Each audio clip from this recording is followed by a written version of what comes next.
L'espérance de vie à la naissance, c'est le nombre moyen d'années que peut espérer vivre un enfant qui naît par exemple aujourd'hui, si les risques de décéder à chaque âge observés actuellement restaient les mêmes à l'avenir, c'est-à-dire tout au long de la vie de cet enfant.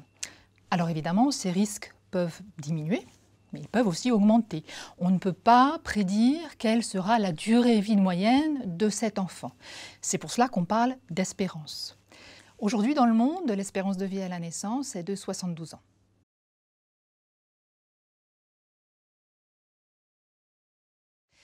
Un peu partout dans le monde, il y a un avantage pour les filles, mais ce n'a pas toujours été le cas.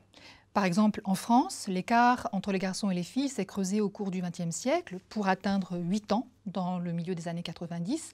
Aujourd'hui, il est de 6 ans.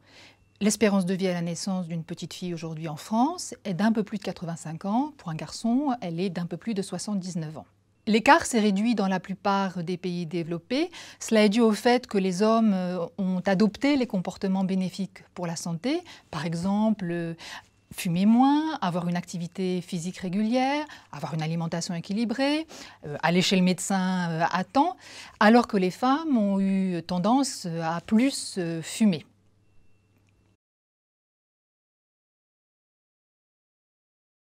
Ces facteurs comportementaux expliquent aussi le fait qu'il y a des différences selon la catégorie socio-professionnelle et le niveau d'éducation en termes d'espérance de vie. Par exemple, les ouvriers ont une espérance de vie plus faible que les cadres. Il faut aussi tenir compte des risques professionnels, de l'exposition à des risques professionnels qui varient selon les métiers exercés.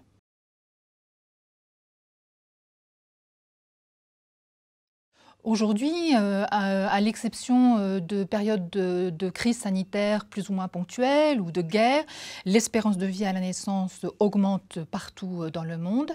Mais dans les pays développés, cette augmentation résulte principalement de la baisse de la mortalité à 60 ans ou plus.